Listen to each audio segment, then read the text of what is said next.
ఇప్పుడు మీరు నడిపిస్తున్నారు ఏదైతే అరెస్ట్ చేసి కావాలని నడిపించుకుంటూ తీసుకెళ్లారో కోర్టుకి, రేపు జగన్ గారు కనుక అధికారంలోకి వస్తే మరి మోకాళ్ళ మీద దెక్కిస్తారంటారా? దేని గురించి మాట్లాడుతున్నానైనా ఖచ్చితంగా చెప్తాను. నేను ఏ విషయం మాట్లాడబోతున్నాను అనేది చెప్పే ముందు నాది రిక్వెస్ట్ ఉందండి. రాష్ట్ర ప్రజలందరికీ వాస్తవాలు తెలియాలి. వాస్తవాలు తెలియాలంటే మీ బాధ్యతగా మీరు లైక్ చేయండి. మీరు లైక్ చేస్తే ఎక్కువ మందికి ఇన్ఫర్మేషన్ షేర్ అవుతుంది. కొత్తగా మన ఛానల్ చూస్తే పక్కాగా సబ్స్క్రైబ్ చేయండి. మీ అమూల్యమైన అభిప్రాయాన్ని వీడియో ఎండ వరకు చూసి కామెంట్ రూపంలో తెలియజేయండి. ఆముదాల వలస వైఎస్ఆర్సీపీ ఇన్ఛార్జ్ చింతాడ రవికుమార్ ఎవరైతే ఉన్నారో ఆయన్ని అరెస్ట్ చేయడం జరిగింది. దేని గురించి అంటే కనుక ఏదైతే జూలై 30న శ్రీకాకుళంలో జగన్ గారి పర్యటన జరిగిందో ఆ పర్యటనలో ఏదైతే ఎస్ఐ గారిని, ఒక మహిళా ఎస్ఐని కొంచెం అంటే అనుచిత ప్రవర్తన చేశారు లేదా ఇబ్బంది పెట్టారు అని ఒక కేసు అయితే నమోదు చేయడం జరిగింది. కానీ ఆ కేసు నమోదు చేశారు, కానీ ఆ కేసులో పెట్టిన సెక్షన్లు మహా దారుణమైన సెక్షన్లు పెట్టారని చెప్పేసి ఆ 2 సెక్షన్లు అయితే తీసేయడమే జరిగిందంట. ఏంటది? అటెంప్ట్ టు మర్డర్ కావచ్చు, ఆర్గనైజ్డ్ క్రైమ్ కావచ్చు.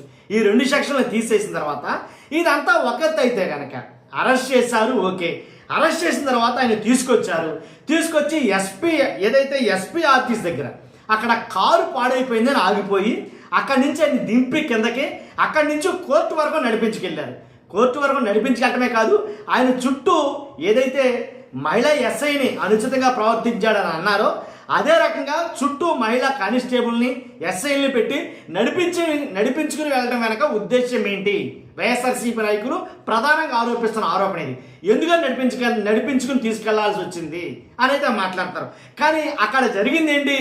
ఏదైతే జగన్ గారి పర్యటనలో మహిళా ఎస్ఐకి కొంచెం అస్వస్థత ఏర్పడింది, ఆవిడ పడిపోబోయింది, తూలిపోయి, కాబట్టి మేము పట్టుకున్నామంతే, ఏం చేయలేదు అని ఆయన చెప్తున్నాడు. కానీ అలా కాదు, కావాలని ఆమెని ఇబ్బంది పెట్టారు, ఆమెని అనుచితంగా ప్రవర్తించారు ఆమె ఎడల అని అయితే కనుక రకరకాలుగా మాట్లాడుతున్నారు. ఏది ఏమైతే కేసు నమోదు చేశారు, దాని మీద ఆయన్ని అరెస్ట్ చేయడం జరిగింది.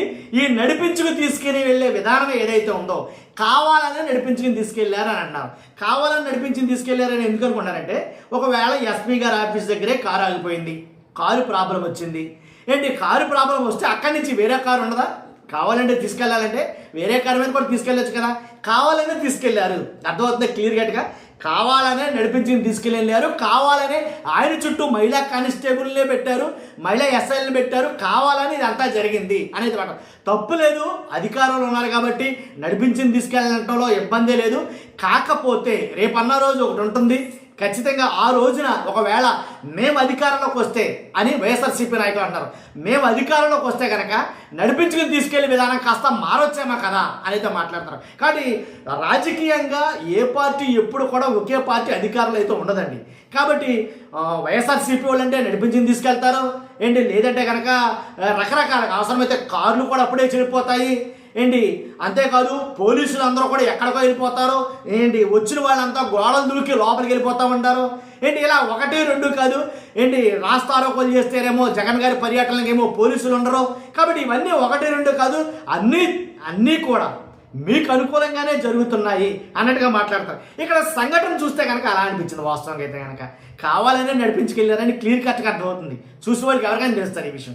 కాకపోతే ఒకటి ఏంటంటే, కావాలని నడిపించుకెళ్ళటం వెనుక మీరు సంబరపడిపోతున్నట్టున్నారు, కానీ ముందుంది అసలైనటువంటి పండగ అనేది కనుక వాళ్ళు మాట్లాడటం మనం చూస్తున్నాం.